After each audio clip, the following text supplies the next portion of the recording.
It's a shocking fall from grace in less than a year. P. Diddy went from beloved music icon to disgraced sexual predator, at least according to the charges from the feds right now. He's behind bars in New York, the same place where just last year he was given a key to the city.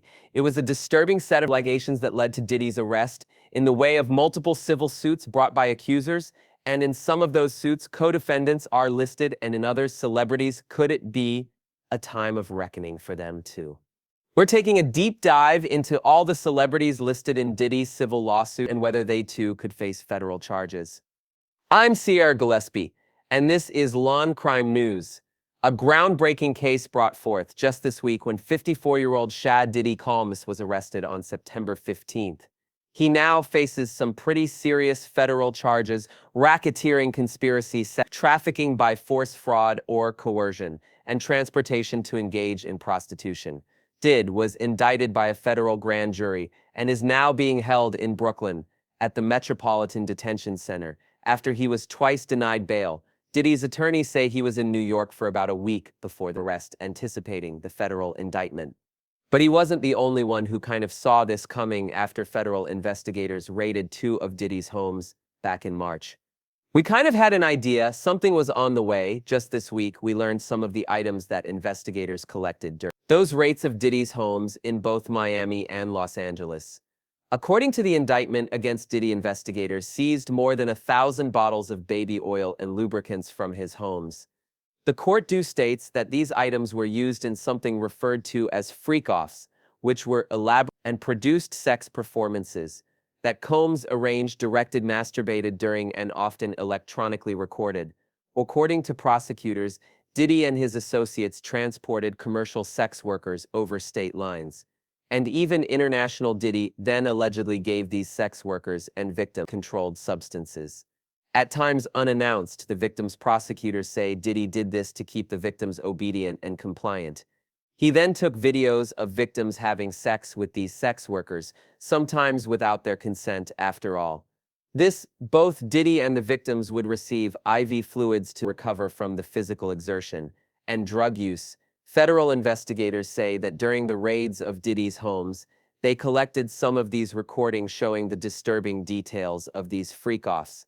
And the feds had a heads up about these recordings, thanks to some of the civil lawsuits filed against Diddy, namely the one brought by Rodney Jones, also known as the producer. Lil Rod worked with Diddy on his Love album starting in 2022, and says he experienced months of abuse, all at the hands of Diddy in his lengthy civil suit. Lil Rod refers to these recordings saying, quote, "Mr. Combs required Mr. Jones. That's Lil Rod to record him constantly. Mr. Jones has secured hundreds of hours of footage and audio recordings of Mr. Combs, his staff and his guests engaging in some serious legal activity."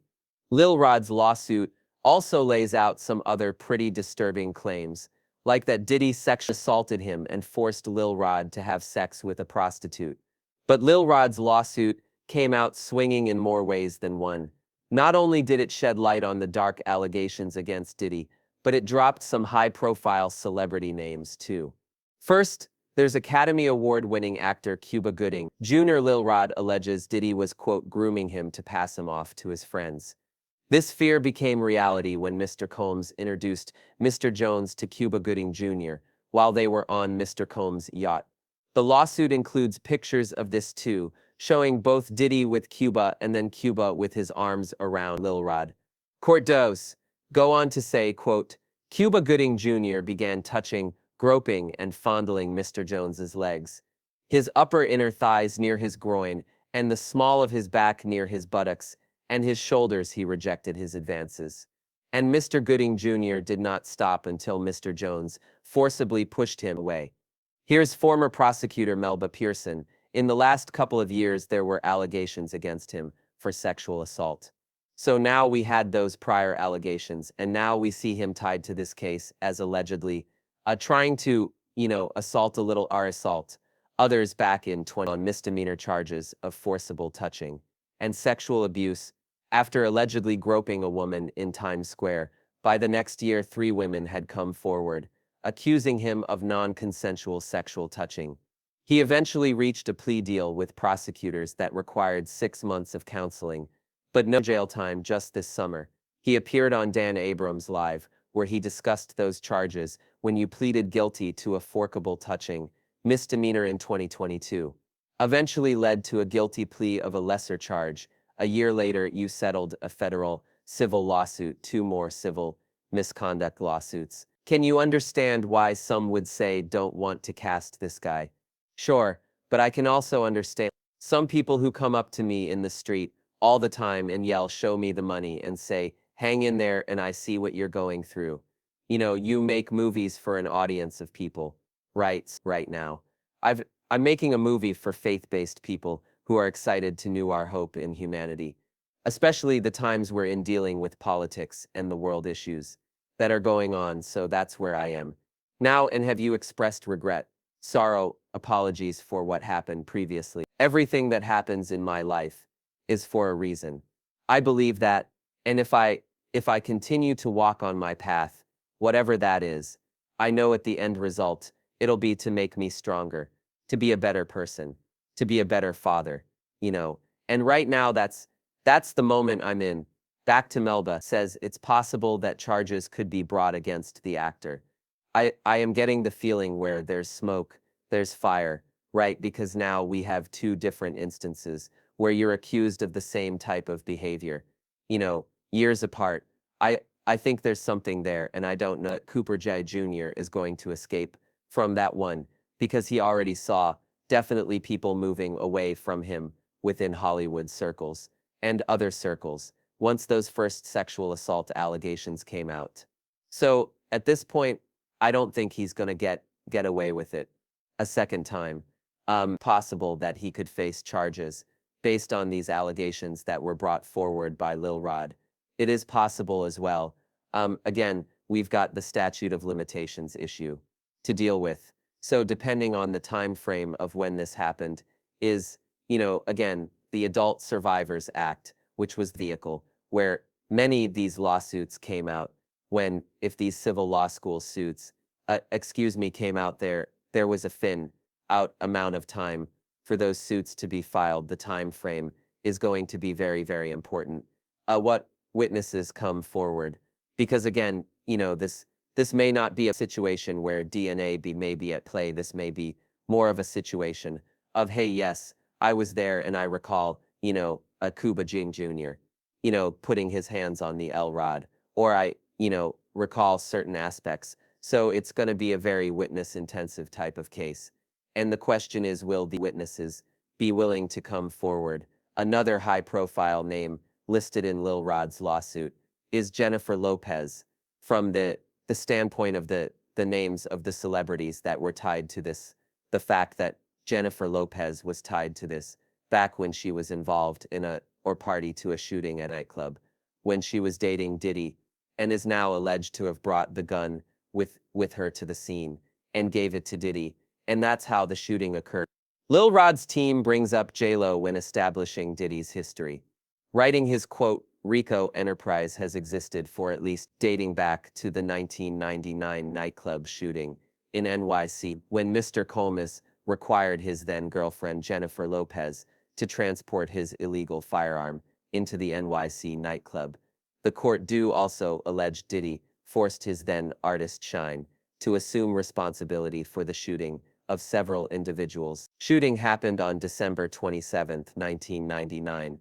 At about 2:55 a.m., a fight broke out at a nightclub in New York City between Diddy Jamal Barrow, who's known as the rapper Shine, and Matthew Allen, who went by the nickname Scar Present, Guns, and no were longer drawn, has a and voice who 3 will people pursue were justice shot. for her No accusation. one suffered any life-threatening As of the injuries, taken against and Diddy, the victims were no not expansion involved of the in the fight. investigation, J-Lo no and Diddy isolation fled orders, from the scene no in a equipment car, access, but were later no suspension arrested of and attorney charged. J-Lo's communication. charges were Everything dropped, inside but the solitary others Block C stuck. continued Diddy as was before. acquitted, but Shine Everything was except sentenced the to 10 fear. years in If a prison. female He was warden can released in vanish after a 2000. single no thing Country of except the Belize. fear. Lil If a Rod female alleges it warden was can Diddy who vanish pulled the after a trigger single and note, Shine ones just who took once the fall worked for him. overnight in that Because of area, this the allegation, ones who filed for experts leave like without giving a former reason, FBI agent the ones Bobby who Schwartz saw but say never spoke. investigators No one could take a mentions the second note, look at the but shooting everyone knows if there's it a civil appeared. lawsuit And if what that it lays says out is this true, main then allegation. punishment. What would it Part take to 3. reopen The person an no longer in the investigation system. The into internal something that personnel happened database of the 25 Atlanta years Federal ago? Detention Center Well, it updated would its take weekly it, roster. it would Under the it would take a category different Special look at Personnel it. Code Adjustment, So the name of in Warden other words, TD was he marked as acquitted on the removed from state murder system by charges. administrative Now, order. federal There was charges no can be decision different. number You recorded, have but was RICO. You can have a deactivated. continuing Her personal criminal contact enterprise. information You can have disappeared from the the internal underlying network acts, exactly the predicate 36 acts, hours if we after used she to call filed them her when complaint. when I worked The changelog was cases. executed from RICO the system's predicate act highest could be access something level like server,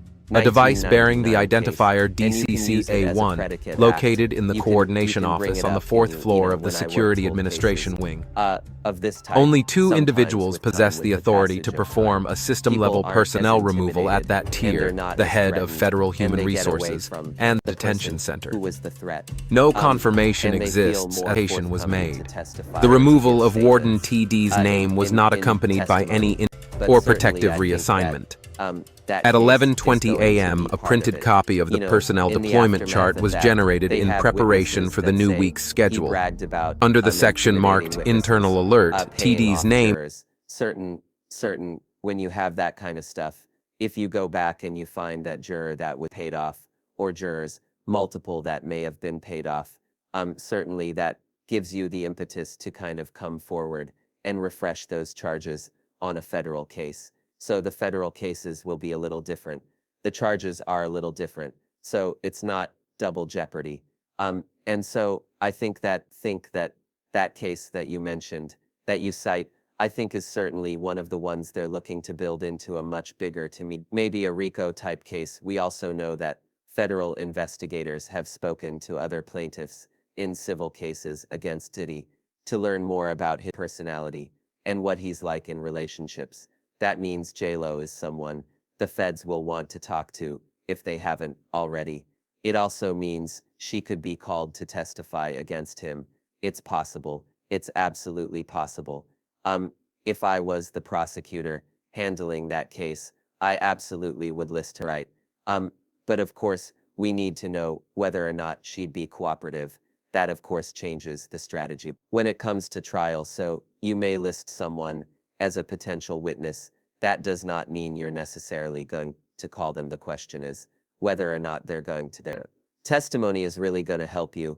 But there is a universe where she could testify against him in terms of, violence, in terms of his interactions with other artists, especially the folks that have been coming forward, alleging that he has harmed them in some way or engaged in, human trafficking and sex trafficking. So was she aware of any of that going on?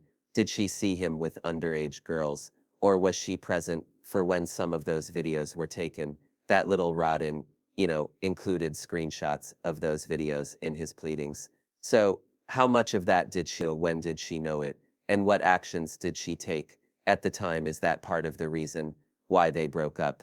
We don't know. So all of this will to be seen. Obviously, the prosecution and law enforcement need to speak with her, get a statement from her to understand what she knows or what she'd be able to testify to, and then make appropriate decisions from there. But it's not just artists that Lil Rod named. Either he specifically mentioned Prince Harry, the Duke of Sussex. In Sucks, it reads in part, quote, Mr. Colmus was known for throwing the best parties, affiliation with and/or sponsorship of Mr. Colmus' sex trafficking parties, garner legitimacy and access to celebrities such as famous athletes, political figures, artists, musicians, and international dignitaries like British Royal Prince Harry. Why even name Prince Harry? There's no allegations against him or anything, but why bring him up? I think it may have been a move to bring more credibility to the filing and say that, basically he being Diddy was using his fame, fortune, and influence to insulate himself, so he was able to legitimize some of the activities he was doing by having these lavish parties, bringing all these A-list celebrities, but somewhere in a back room or somewhere in another wing, horrible things were happening. So the fact that Prince Harry was there does not necessarily mean he was participating in what was happening. And just because you were at a party doesn't mean what's happening in every inch of the house. I mean, if you think about it, if the part is being thrown in a mansion, there are various floors and wings, so it is completely possible that he was there and did not participate. Now you had said Prince Andrew, especially as a result of the allegations that came out in connection with the EP scene case, that they were close and that they traveled together. And, there was a person that alleged that he had sexually assaulted her while she was underage. That would be a different story. But Prince Harry and the way that it was mentioned seemed to be very, again, just sort of trying to bring legitimacy and talk about these were the people that he surrounded himself by to protect himself. Prince Harry has no criminal charges or even any accusations of illegal activity, but he could still see the inside of a courtroom defamation case. It's possible that Prince Harry may be able to preserve his reputation, and since it was such a minuscule mention in the greater context of this filing, he may be okay. Another celebrity mentioned in Lil Rod's lawsuit is Young Miami, who dated Diddy from the lawsuit. Young Miami's cousin assaulted Lil Rod during the Thanksgiving holiday in 2022. Similar to Prince Harry, there are no allegations against Young Miami herself, so there's probably no worry of charges being filed against her, but there could be charges against some of the other people listed in Lil Rod's lawsuit. That's people like Diddy's chief of staff, Christina Quorum, who Lil Rod compares to Ghislaine Maxwell, the longtime companion of Jeffrey Epstein. Epstein died by suicide in 2019 when he faced numerous charges of sexual assault over the course of multiple years. Maxwell was charged and found guilty of sex trafficking in relation to her time with Epstein, and she is currently serving a lengthy prison sentence. Lil Rod says Christina Quorum ordered sex workers and prostitutes for Mr. Kulmus and ordered and distributed ecstasy, cocaine, GHB, ketamine, marijuana, and mushrooms to Mr. Kulmus and his celebrity guests who were present on his rented yacht and his homes in Miami. This is referenced in Diddy's indictment too, saying members and associates of the Combs enterprise, including high-ranking supervisors, security staff, household staff, personal assistants, and other Combs business employees, facilitated the freak-offs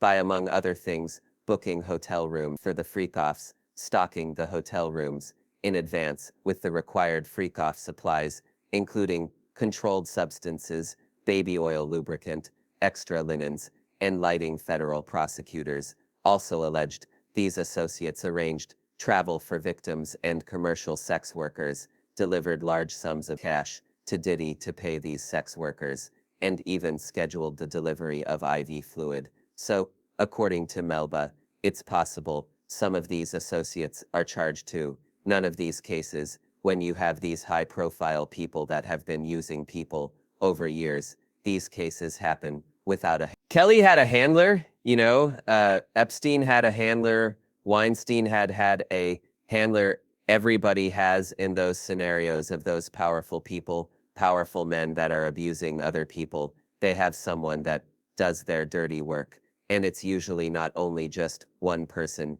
it's several people who may have different duties. So again, seeing this woman being his handler, being the person to get him drugs, being the person to procure sex workers for him, being the person to basically be on cleanup duty in case of, covering up or silencing people that might want to come forward. That's not unusual. And she is also going to bear the brunt of criminal liability, just like Ghislaine Maxwell did, and basically had to take the entire brunt of the criminal justice system alone because of the fact that, Epstein committed suicide and was not able to be held accountable. And we can't talk about Diddy without mentioning Cassie, the one whose lawsuit blew the lid off Diddy's alleged scheme. She filed civil suit against Diddy last November under the New York Survivor Act, meaning any sexual assault survivor could file suit against their accused predator, and the statute of limitation didn't matter. Cassie's lawsuit was settled just one day after it was filed, but it was still made public, dropping a laundry list of bombshells about Diddy that the public hadn't previously heard. Cassie's lawsuit outlined years of abuse by Diddy, starting she was just 19 years old, and at the time, he was 37. According to her suit, Diddy was prone to uncontrollable rage and frequently beat Cassie savagely. Cassie alleged Diddy forced her to use drugs and would physically beat her, or force her to have sex with prostitutes. Then there's the gun allegation that, on at least 2 occasions, Diddy demanded Cassie hold his gun in her purse. The lawsuit goes on to state, quote, there was no clear reason why Mr. Colmus required her to hold his guns, except to reinforce to his young girlfriend that he was violent, powerful, and dangerous. This echoes a similar allegation made by Lil Rod about Jennifer Lopez's part in the 1999 New York nightclub shooting. Not only did Jennifer Lopez allegedly bring the gun to the club, now we're also looking at, years later, Cassie coming forward and saying that Diddy forced her to carry a gun with her when they went out to different events. So again, I think that this is more along the lines of when you look at this from a domestic violence lens, from the standpoint of the abuser being very controlling and demanding certain activities to prove loyalty to, basically put yourself in a bad situation. Only he can be the one to save you, basically. So in seeing that the parallels between J-Lo's experience and Cassie's experience, number one, it brings more credibility to what Cassie said in her pleadings, but also, again, it causes us to look at Jennifer Lopez and be like some of the comments she made about the end of her relationship to Diddy in terms of, well, there was infidelity and, she kind of skirted the issue a bit. But when you start to look back at your comments, you start to think, oh, were you in a domestic violence relationship with Diddy? Much like how Cass ended up in a domestic violence relationship with him, Cassie kind of broke the floodgate, so to speak, when she made her civil suit back in November. These crazy allegations, we'd never heard anything like it before. And then all of a sudden, we have several more people coming forward, and then more when it turns to 20. So we have multiple plaintiffs who are coming forward, alleging very similar things. I'm wondering, without these civil suits, would we even be here right now? Would Diddy even have been arrested and indicted? I really don't think so. I really don't think so, because Cassie's loss opened the floodgates, and I think it empowered other survivors to come forward and tell their story. And no longer has a voice who will pursue justice for her accusation. As of the taken against Diddy, no expansion of the investigation, no isolation orders, no equipment access, no suspension of attorney communication. Everything inside solitary block C continued as before. Everything except the fear. If a female warden can vanish after a single nothing except the fear.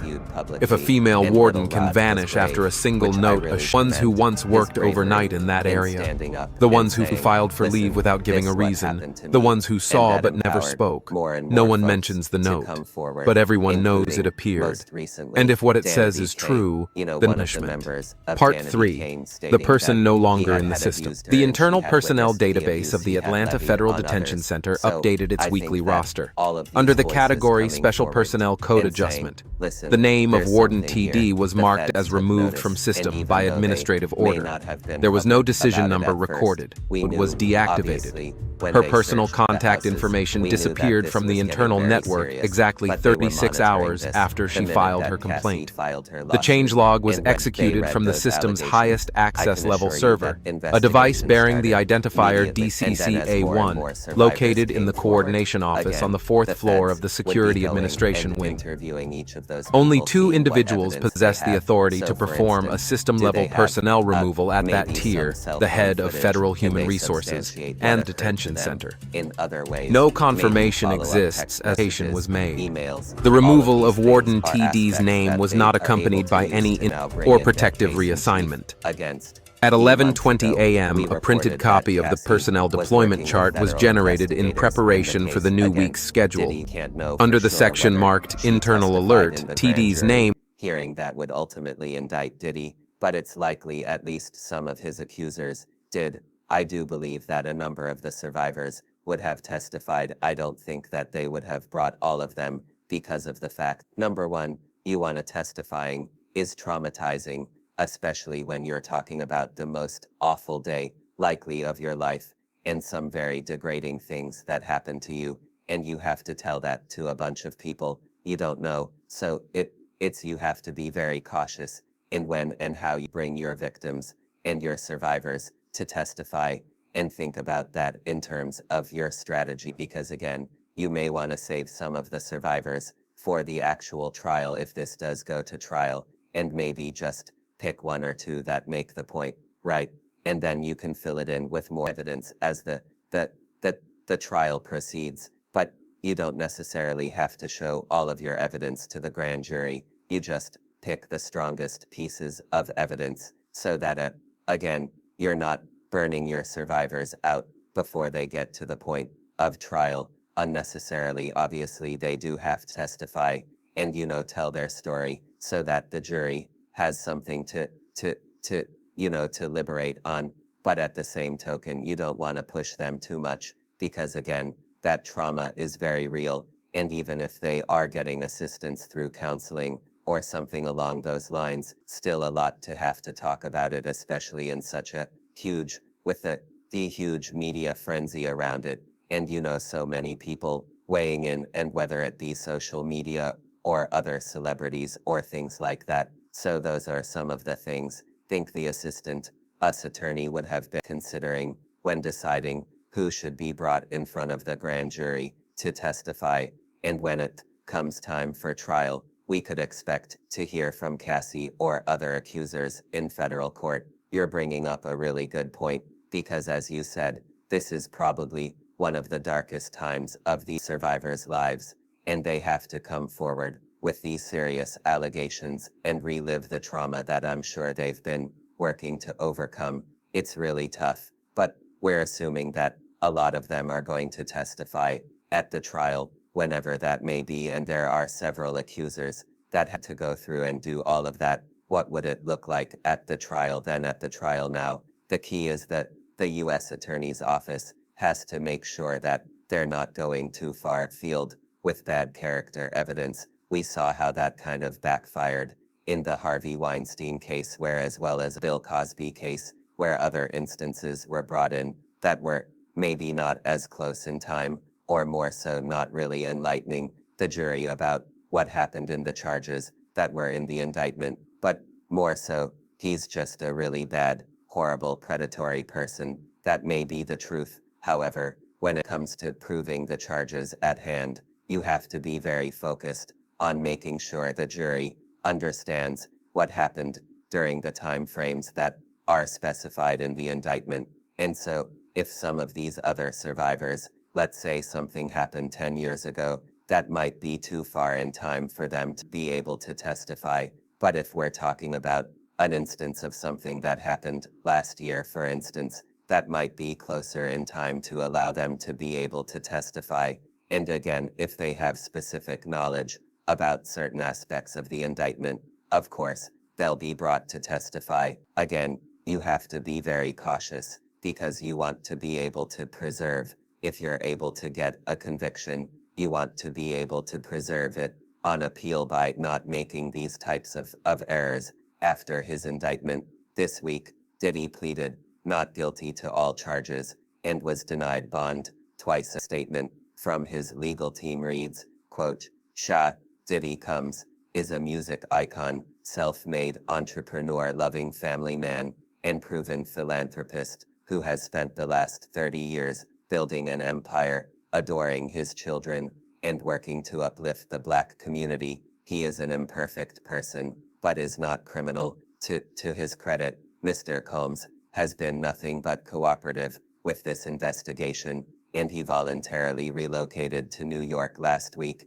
in anticipation of these charges. Please reserve your judgment until you have all the facts. These are the acts of an innocent man with nothing to hide, and he looked forward to clearing his name in court. More updates are sure to come in the case of United States versus Shah Diddy. So make sure to subscribe to our YouTube page so you don't miss a thing. Reporting for Law Crime, I'm Sierra.